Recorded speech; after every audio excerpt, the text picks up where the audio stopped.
এই ছোট ভাই, তুমি না বলে সম্পাপড়ি খাইতে চাইছিলা? হ্যাঁ হ্যাঁ, এই যে চলো দোকানে যাই, সম্পাপড়ি আছে এখানে। কি মামা, সম্পাপড়ি কত করে? 100 গ্রাম 50 টাকা। 100 গ্রাম 50 টাকা। এটা কি দিয়া বানাও তুমি? এটি ময়দা দিয়ে, বেসন দিয়ে, ডালডা দিয়ে, ঘি দিয়ে, তেল দিয়ে। অনেকে না ডাইল দিয়া বানায় শুনছিলাম। না, ডাইলুডি চলে না। ডাইলুটি চলে না? না। আচ্ছা ভাই, এই যে আপনি যে এখানে খাচ্ছেন, এটার কি স্বাদটা কিরকম?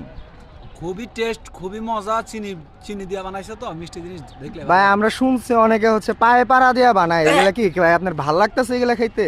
কি করব মামা আপনি কি পায়ে পাড়া দিয়ে এগুলা বানান খালি না, পায়ে? এটা নিজের বাসায় বানানো হয়। নিজের বাসায় বানানো? ভাই আপনি কি খাচ্ছেন, মজা লাগতেছে? মজা লাগতেছে। এখন আসলে বানাইছে যারা, তারা ভালো বলতে পারবো, কিন্তু আমার তো ভালো লাগতেছে খাইয়া। ভাল লাগতেছে। আপনি কয় টাকা নিচ্ছেন? 20 টাকা নিছি ভাই। ভাই আপনি তো প্রমাণ করে দিলেন না, আপনার মধ্যে মানে একটা ডাউট ছিল তাই 20 টাকা নিচ্ছেন। আপনার তো নেওয়ার কথা ছিল 100 টাকার জিনিস এখান থেকে। ও আচ্ছা। না ভাই, সমস্যা হলো কি, আমি আসার সময় পকেট মারে আমার মানি ব্যাগটা নিয়ে গেছে। ও, তো আমাদের এখানে আবার আরেক ভাই আসছে। ভাই আপনি ভালো আছেন? ভাই আপনি এখানে কেন আসছেন?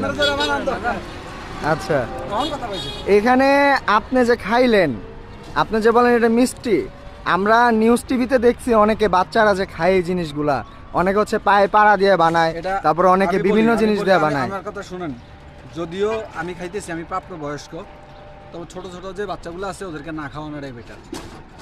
এই জিনিসগুলো ছোট বাচ্চাদেরকে না খাওয়ানো সবচেয়ে বেটার। আপনার ছোট বাচ্চাকে খাওয়াবেন না, চাইলে আপনি খাইতে পারেন, আপনি প্রাপ্তবয়স্ক, কারণ আপনার যদি একটু পেটে ব্যথা হয় আপনি সহ্য করতে পারবেন, আপনার বাচ্চা পারবে না। এই জিনিসটা মাথায় রাখবেন। আচ্ছা, সেটা যত ভালোই হোক, যত খারাপই হোক। তো সবাই সতর্ক থাকবেন। আর অবশ্যই মামার হাতের কিন্তু খাবার এটা ভালো। আমরা কিন্তু প্রতিদিন আসি, এখানে হচ্ছে শান্ত মরিয়ম আছে, এটা হচ্ছে উত্তর 18 নম্বর সেক্টর। এখানে আপনারা আসলে এই ব্রিজের এখানে মামারে পেয়ে যাবেন।